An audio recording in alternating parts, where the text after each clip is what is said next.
সালের 15ই আগস্ট বৃহস্পতিবার হলে 2025 সালের 15ই আগস্ট কি বার হবে? আবার 2013 সালের 1লা জানুয়ারি বুধবার হলে 2014 সালের 1লা জানুয়ারি কি বার হবে? কোনো হিসেব করা যাবে না, মুখে মুখে উত্তর চাই। 2024 সালের 15ই আগস্ট বৃহস্পতিবার, 2025 সালের 15ই আগস্ট কি বার হবে? একদম সহজ। বলে দিই উপায়টা। উপায় হচ্ছে, সবসময় মনে রাখবেন, 2024 সালের 15ই আগস্ট বৃহস্পতিবার হলে 2025 সালের 15ই আগস্ট জাস্ট তার পরের দিন হবে।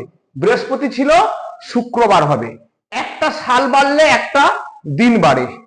2013 সালের 1লা জানুয়ারি বুধবার হলে 2014 সালের 1লা জানুয়ারি বৃহস্পতিবার হবে, জাস্ট তার পরের দিন। কি হিসাবে হচ্ছে?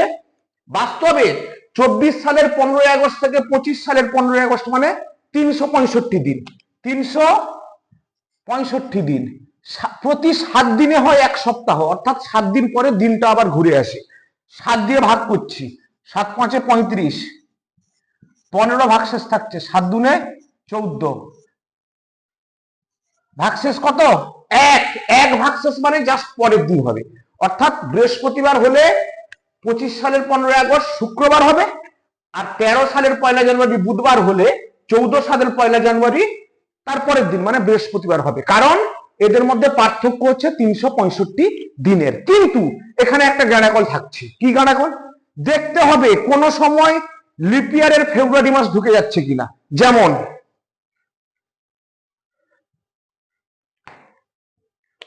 2023 সালের 15ই আগস্ট ধরুন বৃহস্পতিবার ছিল, ধরুন, আমি শিওর নয় কি বার ছিল, বৃহস্পতিবার ছিল।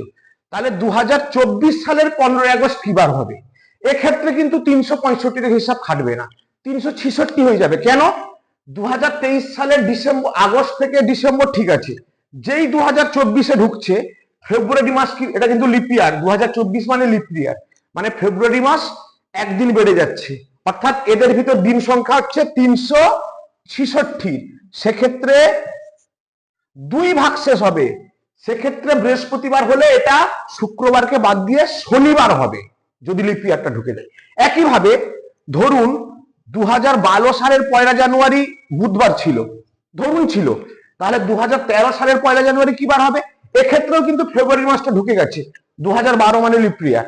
অর্থাৎ 366 দিন হলে জাস্ট তার একদিন পরে বুধবার ছিল, বৃহস্পতি শুক্রবার দিন হবে। তার মানে স্বাভাবিক হিসাব হচ্ছে 365 দিনের। অর্থাৎ 2024 সালের 1লা অক্টোবর যদি সোমবার হয়, 2025 সালের 1লা অক্টোবর মঙ্গলবার হবে, কোনো ডাউট নেই।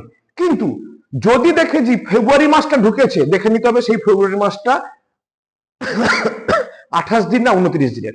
যদি 29 দিনের হয় তাহলে মাঝে মানে 2 দিন বেড়ে যাবে। এখানে যেভাবে 1 দিন বাড়ছে 2 দিন বেড়ে যাবে। বোঝাতে পেরেছি আশা করি। ভালো থাকবেন।